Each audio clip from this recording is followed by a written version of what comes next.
नमस्कार प्रिय छात्राओं, आज हम तृतीय वर्ष के प्रश्न पत्र द्वितीय में नगरीकरण एवं नगरवाद की अवधारणा की परिचर्चा करेंगे।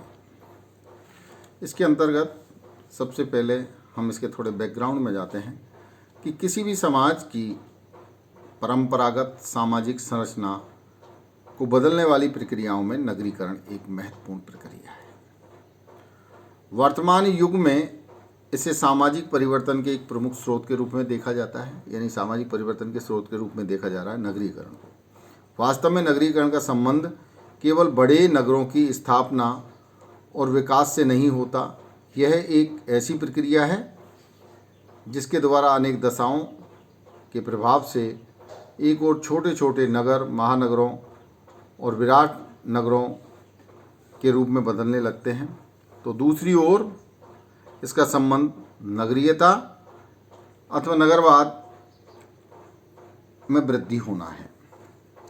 नगरीयता का संबंध एक विशेष जीवन शैली से है, यानी नगरीयता क्या है?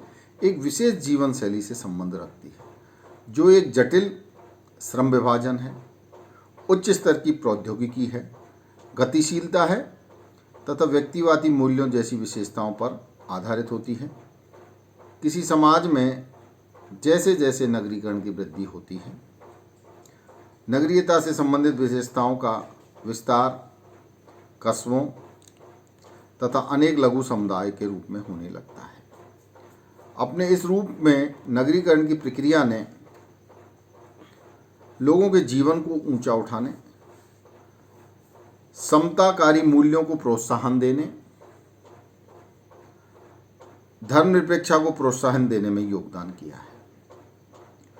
वहीं नगरों से दूसरी ओर मलिन बस्तियों का निर्माण हुआ है, अपराधों में वृद्धि हुई है, पारिवारिक विघटन हुआ है, पर्यावरण प्रदूषित हुआ है, व्यावसायिक मनोरंजन से नगरीय क्षेत्र से कुछ और भी महत्वपूर्ण समस्याएं उत्पन्न हुई। अब सबसे महत्वपूर्ण चीज है नगरीकरण क्या है। सामान्य शब्दों में नगरीकरण वह प्रक्रिया है जिसके द्वारा नगर के क्षेत्र अथवा नगरीय जीवन शैली का विस्तार होता है।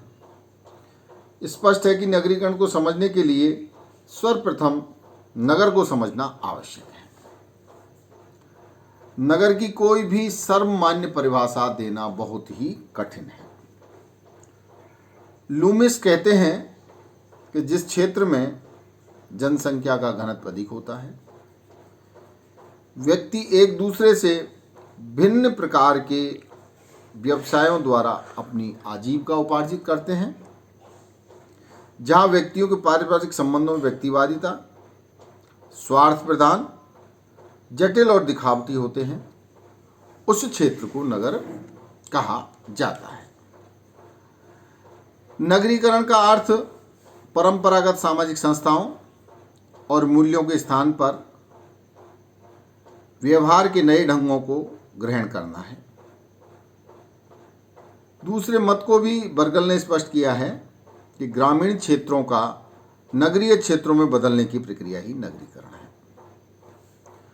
नगरीकरण एक दोहरी प्रक्रिया है। गांवों का नगरों के रूप में बदलना, छोटे नगरों का विशाल नगरों के रूप में बदलना, नगरीयता से संबंधित विशेषताओं को एक दूसरे में विस्तार होने को ही हम नगरीकरण कहते हैं। फेयरचाइल्ड बोलते हैं, नगरीकरण का अर्थ नगरीय बनने की प्रक्रिया से है, अर्थात व्यक्तियों द्वारा नगरीय क्षेत्रों की ओर बढ़ना और नगरीय विशेषताओं और नगरीय जनसंख्या और नगरीय क्षेत्र में वृद्धि होना है। एंडरसन का कहना है कि नगरीकरण का अर्थ लोगों का केवल गांवों से नगरों की ओर प्रयास करना अथवा कृषि को छोड़कर नौकरी या व्यापार करना ही नहीं है, बल्कि यह वह प्रक्रिया है जिसके द्वारा लोगों के विचारों, व्यवहारों, मनोवृत्तियों, मूल्यों में नगरीय विशेषताओं के अनुसार परिवर्तन होने लगते हैं। एक विद्वान हुए थॉमसन कहते हैं, नगरीकरण वह प्रक्रिया है जिसके द्वारा कृषि से संबंधित समुदाय के लोग धीरे धीरे ऐसे समूह में बदलने लगते हैं जिनकी क्रियाएं उद्योग, व्यापार, वाणिज्य एवं सरकारी कार्यालयों से संबंधित होती हैं। Professor M.N.. श्रीनिवास ने भी इस पर अपना मत व्यक्त किया है। वो कहते हैं नगरीकरण का तात्पर्य केवल सीमित क्षेत्र में अधिक जनसंख्या से नहीं होता, बल्कि उस प्रक्रिया से है जिसके द्वारा लोगों के सामाजिक और आर्थिक संबंधों में परिवर्तन होने लगता है।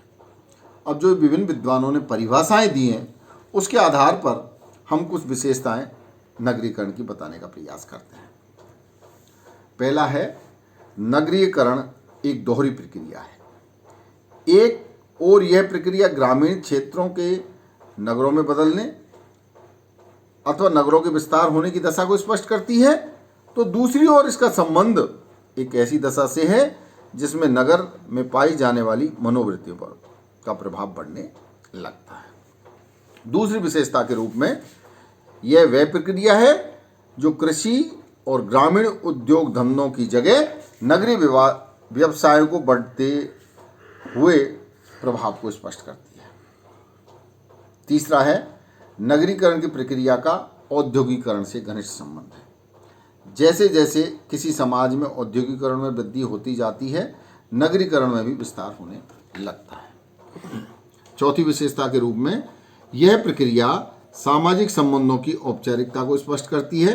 इसका तात्पर्य कि नगरीकरण की प्रक्रिया विभिन्न व्यक्तियों और समूहों के बीच स्वार्थ पर आधारित संबंधों को प्रोत्साहन देकर व्यक्तिवादिता को बढ़ाती है। और पांचवा है, यह वह प्रक्रिया है जिसके अंतर्गत ग्रामीण जनसंख्या में कमी होती है और नगरीय जनसंख्या में वृद्धि होती है।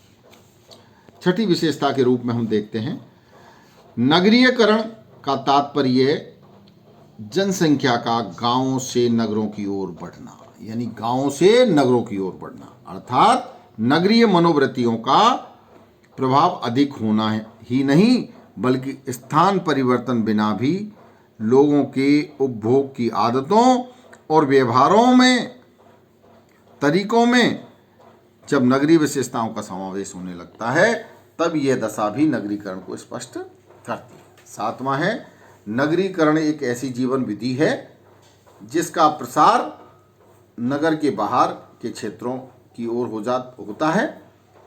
यह ध्यान रखना आवश्यक है कि नगरीकरण एक गुणात्मक प्रक्रिया है।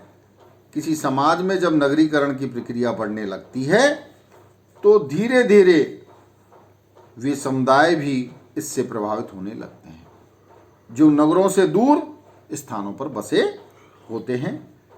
नगरीकरण की प्रक्रिया से परिवहन और संचार के साधनों में भी वृद्धि होती है, यानी समुदाय एक दूसरे के संपर्क में, विभिन्न जो समुदाय हैं उनको एक दूसरे के संपर्क में आने का अवसर मिलता है।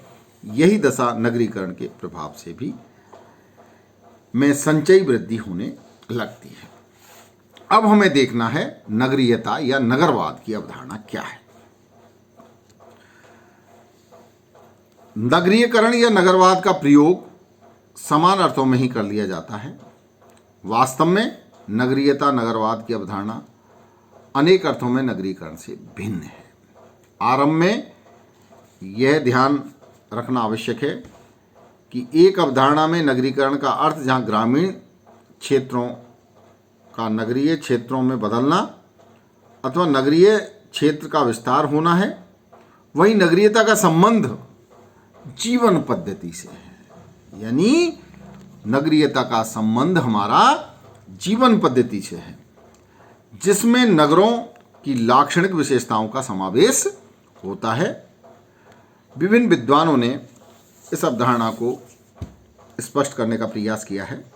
इनमें महत्वपूर्ण है लुईस बर्थ। इन्होंने अपनी पुस्तक urbanism as a way of life, urbanism as a way of life में लिखा है, नगरीयता की सामाजिक संगठन के ऐसे विशेष प्रारूप के रूप में परिभाषित किया जा सकता है जिसमें जटिल समविभाजन, प्रौद्योगिकी का उच्च स्तर, अधिक गतिशीलता, आर्थिक क्रियाओं के क्षेत्र में व्यक्तियों की पारस्परिक निर्भरता तथा अवैयक्तिक संबंधों जैसी विशेषताएं पाई जाती हैं।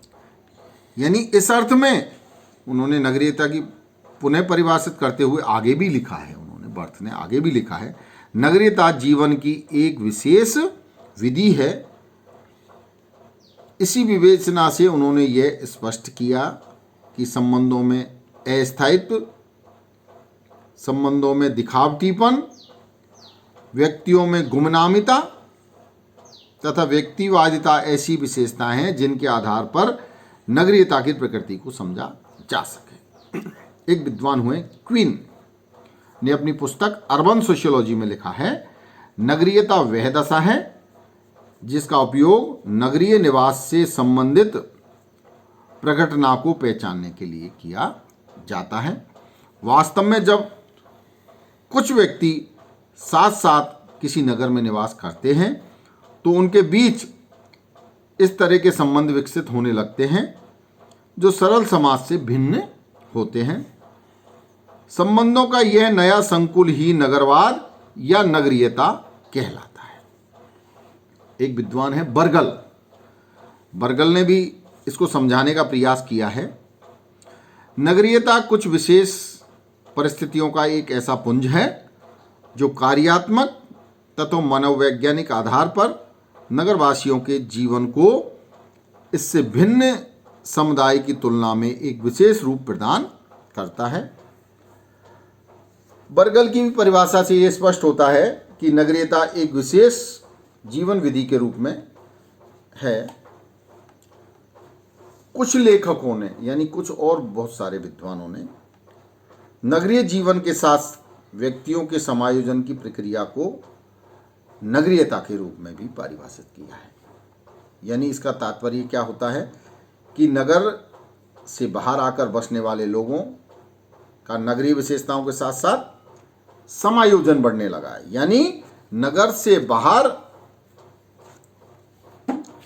नगर में जो बाहर से आकर लोग बसने लगे हैं, यानी नगर में जो बहुत सारे लोग बाहर से आके बसते हैं, वो नगरीय विशेषताओं के साथ साथ अपना एडजस्टमेंट कर लेते हैं, समायोजन करते हैं और नगरीयता की प्रक्रिया में वृद्धि होने लगती है। अब जो विद्वानों ने परिभाषित किया है या नगरीयता को समझाने का प्रयास किया है, उसके आधार पर बहुत सारी चीज़ों को समझा जा सकता है। नगरीयता की अवधारणा किसी भौतिक आधार पर नहीं की जा सकती। नगरीयता का संबंध जीवन के एक विशेष ढंग से होने के कारण